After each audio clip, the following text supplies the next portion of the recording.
আসসালামু আলাইকুম। বাংলা সংবাদে সবাইকে স্বাগত জানাচ্ছি ফিরোজ তোহা। শুরুতেই বিআরবি কেবলস সংবাদ শিরোনাম।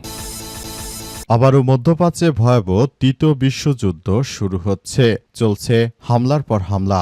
মার্কিন যুক্তরাষ্ট্র এবং ইরানের মধ্যে যে ভয়ঙ্কর যুদ্ধ শুরু হয়েছিল, যুদ্ধবিরতি না হয় সে যুদ্ধ আবারও ভয়ঙ্কর উত্তেজনা সৃষ্টি হয়েছে। যে কোনো মুহূর্তে আবারও যুদ্ধ শুরু হয়ে যাচ্ছে। আর এরই মাঝে আমাদের হাতে এসে পৌঁছেছে যুদ্ধের সর্বশেষ গুরুত্বপূর্ণ সবথেকে তাজা আপডেট সংবাদ আপনাদের জানিয়ে দিব। প্রথমেই জানাবো, ইরানের পারমাণবিক কর্মসূচি এখনও অক্ষত আছে। যুক্তরাষ্ট্রের গোয়েন্দা সংস্থার সাম্প্রতিক মূল্যায়নে দেখা গেছে, ইরানের পারমাণবিক কর্মসূচিতে সাম্প্রতিক হামলার পরও বড় ধরনের নতুন ক্ষতি হয়নি এবং পারমাণবিক অস্ত্র তৈরির সময়সীমা আগের মতোই রয়েছে। একাধিক সূত্রের বরাতে জানা গেছে যে যুক্তরাষ্ট্রের গোয়েন্দা বিশ্লেষণ অনুযায়ী ইরান একটি পারমাণবিক বোমা তৈরি করতে এখনও প্রায় ৯ মাস থেকে ১ বছর সময় নিতে পারে, যা গত বছরের হিসাবের সঙ্গে প্রায় একই। এরপর জানাবো, আমিরাতে হামলার কোনো পরিকল্পনা ছিল না জানালো ইরান। ইরানের রাষ্ট্রীয় টেলিভিশন আজ জানিয়েছে যে সংযুক্ত আরব আমিরাতের ফুজাইরা একটি জ্বালানি স্থাপনায় ড্রোন হামলা চালানোর কোনো পূর্ব পরিকল্পনা কর্মসূচিতে তাদের ছিল না। সংযুক্ত আরব আমিরাত অভিযোগ করেছে যে ফুজাইরা এলাকায় একটি জ্বালানি স্থাপনায় ড্রোন হামলা চালিয়েছে ইরানের ইসলামী বিপ্লবী গার্ড বাহিনীর সদস্যরা। তবে সেটি তারা চালাতে চায় না। আসলে জায়নবাদীদের সঙ্গে সম্পর্ক থাকার কারণে মুসলিমদের বিস্ফোরা খ্যাত এই দেশটির বিরুদ্ধে এই পদক্ষেপ নিয়েছে ইরান। এদিকে হরমুজ প্রণালীতে ইরানের ৭ নৌযান ডুবিয়ে দেওয়ার দাবি ট্রাম্পের। মার্কিন যুক্তরাষ্ট্রের প্রেসিডেন্ট ডোনাল্ড ট্রাম্প দাবি করেছেন যে হরমুজ প্রণালীতে ইরানের ৭টি ছোট ছোট নৌযানকে ডুবিয়ে দেওয়া হয়েছে। কারণ হিসেবে বলা হচ্ছে যে এই নৌযানগুলো মূলত এতদিন ধরে এই নৌযানগুলো ইরান ব্যবহার করত, সেগুলো দিয়ে হামলা চালানোর জন্য সেগুলো ডুবিয়ে দিয়েছে। তবে ইরান জানিয়েছে মার্কিন যুক্তরাষ্ট্র সরাসরি মিথ্যাচার করছে। এবারে জানাবো, কেন পদত্যাগ করব, আমরা তো হারিনি বললেন মমতা। ভারতের পশ্চিমবঙ্গ বিধানসভা নির্বাচনে তৃণমূল কংগ্রেস বা টিএমসির বড় বিপর্যয়ের পর নির্বাচন প্রক্রিয়া নিয়ে প্রশ্ন তুলেছেন রাজ্যের মুখ্যমন্ত্রী মমতা বন্দ্যোপাধ্যায়। তিনি বলেছেন, আমরা পদত্যাগ কেন করব, আমরা তো হারিনি, আমাদেরকে হারিয়ে দেয়া হয়েছে। আমি মাটির মানুষ, সুতরাং আমি মাটিতেই থাকব। কেউ যদি আমাদের বিরুদ্ধে কোনো ধরনের সন্ত্রাসী কার্যক্রম করে তাহলে এটি আমরা কোনোভাবেই মেনে নেব না বলে নিশ্চিত করা হয়েছে। এই ঘটনার পর পরিস্থিতি এখন থমথমে অবস্থা বিরাজ করছে। আসলে কি তিনি পদত্যাগ করবেন না? এবং সর্বশেষ জানাবো, 10ই মে উপজেলা চেয়ারম্যান ও মেয়র প্রার্থীর নাম ঘোষণা করবে এনসিপি।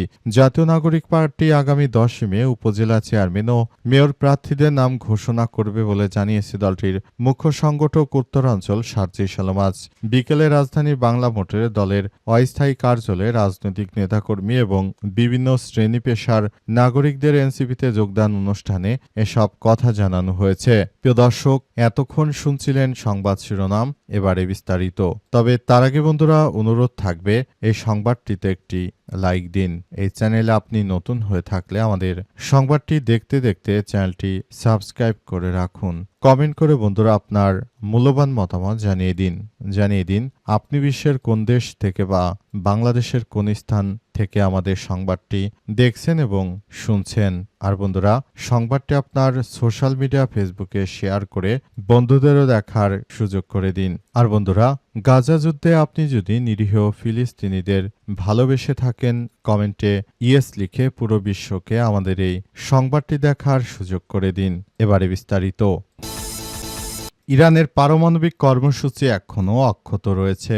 যুক্তরাষ্ট্রের সঙ্গে ইরানের যে ধরনের কর্মকাণ্ড শুরু হয়েছে, এতে ইরানের পারমাণবিক কর্মসূচি ধ্বংস করার জন্য মার্কিন যুক্তরাষ্ট্র তারা শুরু থেকে যে ধরনের কার্যক্রম চালিয়ে যাচ্ছিল, এখন পর্যন্ত ইরানের পারমাণবিক কর্মসূচি পুরোপুরি আগের মতো অক্ষত অবস্থায় রয়েছে বলে বিভিন্ন গণমাধ্যমের পক্ষ থেকে নিশ্চিত করা হয়েছে।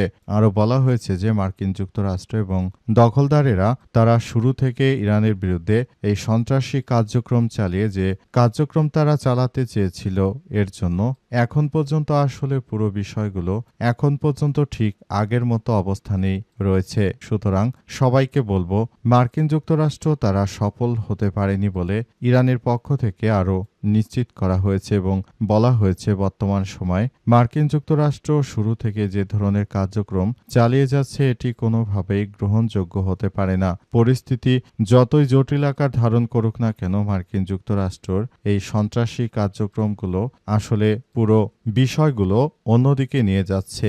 আমেরিকা শুরু থেকে ইরানের বিরুদ্ধে যেভাবে কার্যক্রমগুলো চালিয়ে গিয়েছিল এবং তারা যেটা সহজ মনে করেছিল সেটি আসলে বাস্তবতা অনেক কঠিন কিছু হয়ে গেছে। পুরো মধ্যপ্রাচ্য জুড়ে এই সংঘাতময় পরিস্থিতি এবং এর তীব্রতা আরও জটিল আকার ধারণ করেছে এবং যে কোনো মূল্যে আসলে দখলদারদের বিরুদ্ধে ইতিহাসের সবথেকে বড় ধরনের কার্যক্রম চালিয়ে যাওয়ার বিষয়গুলো নিয়ে কথা বলা হচ্ছে বলে জানা গেছে। অন্তর্বর্তীকালীন সরকারের প্রধান উপদেষ্টা প্রফেসর ডক্টর মোহাম্মদ ইউনূসের সরকার ক্ষমতায় থাকাকালীন যেমন পশ্চিমাদের সঙ্গে বাংলাদেশের সম্পর্ক ভালো পর্যায়ে নিয়ে গিয়েছিল, তেমনিভাবে ইরানের পক্ষ থেকে যদি কেউ সম্পর্ক ভালো করার উদ্যোগ নিত তাহলে হয়তো যুক্তরাষ্ট্রের সঙ্গে সম্পর্ক ভালো থাকত। কিন্তু যুক্তরাষ্ট্র ও ইরানের মধ্যে শুরু থেকেই একটি শত্রু ভাব ছিল। যখন থেকে রেজা শাহ পাহলভি আসলে ইরান ছেড়ে চলে গিয়েছিল তখন থেকে ইরানের বর্তমান সরকারদের সঙ্গে আসলে মার্কিন যুক্তরাষ্ট্রের এই সমস্যাগুলো রয়েছে। আমিরাতে হামলার কোনো পরিকল্পনা ছিল না, জানালো ইরান। ইরানের রাষ্ট্রীয় টেলিভিশন জানিয়েছে যে সংযুক্ত আরব আমিরাতের ফুজাইরা একটি জ্বালানি স্থাপনায় ড্রোন হামলা চালানোর কোনো পূর্ব পরিকল্পনা কর্মসূচি তাদের ছিল না বলে নিশ্চিত করা হয়েছে। সংযুক্ত আরব আমিরাত অভিযোগ করেছে ফুজাইরা এলাকায় একটি জ্বালানি স্থাপনায় ড্রোন হামলা চালিয়েছে ইরান।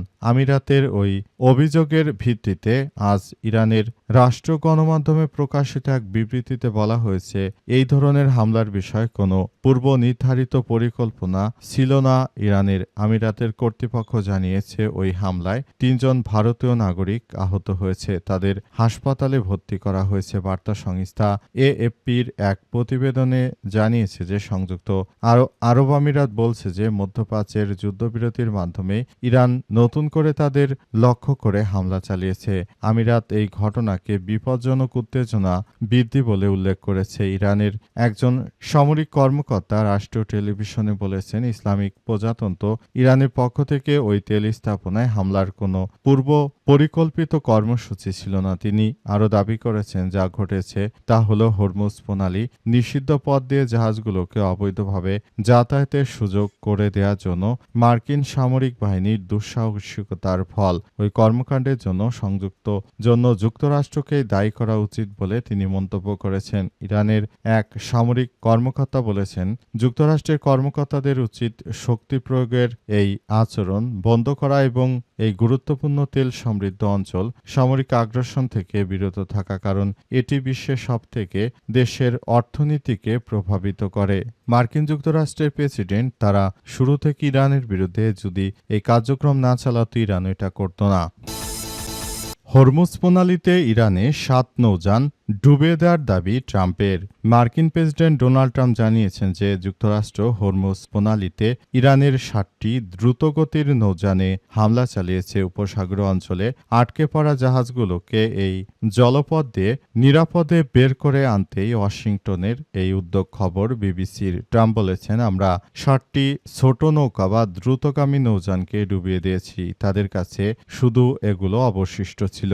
মার্কিন সামরিক বাহিনী জানিয়েছে যে নৌযানগুলো হামলা চালাতে তারা হেলিকপ্টার ব্যবহার করেছে। পরে অবশ্য ইরানের রাষ্ট্রীয় গণমাধ্যমগুলো ইরানি স্পিডবোটগুলোকে মার্কিন হামলা নিয়ে ডোনাল্ড ট্রাম্প যে তথ্য দিয়েছে তা অস্বীকার করেছে। তবে একটি সামরিক সূত্রের বরাত দিয়ে তাসনিম নিউজ এজেন্সি জানিয়েছে যে ইরানের 2টি পণ্যবাহী জাহাজ আক্রান্ত হয়েছে এবং 5 জন বেসামরিক নাগরিক নিহত হয়েছে। এদিকে সংযুক্ত আরব আমিরাত ও দক্ষিণ কোরিয়া উভয় সোমবার গুরুত্বপূর্ণ ওই প্রণালীতে তাদের জাহাজ হামলার শিকার হওয়ার খবর দিয়েছে। এছাড়াও আরব আমিরাত আরও জানিয়েছে যে ইরানের হামলার পর ফুজেইরা বন্দরে বড় ধরনের আগুন লেগে গেছে। শিপিং কোম্পানি ম্যাক্স বিবিসিকে জানিয়েছে যে ট্রাম্পের প্রজেক্ট ফ্রিডম উদ্যোগের তত্ত্বাবধানে মার্কিন সামরিক বাহিনীর সুরক্ষায় তাদের মার্কিন পতাকাবাহী একটি জাহাজ সফলভাবে প্রণালীটি থেকে বেরিয়ে এসেছে। তাদের মার্কিন পতাকাবাহী জাহাজ অ্যালায়েন্স ফেয়ারফক্স গত ফেব্রুয়ারি শেষে পারস্য উপসাগরে আটকে পড়ে সেটি হরমুজ প্রণালী পাড়ি দিতে পেরেছে বলে জানিয়েছে তারা।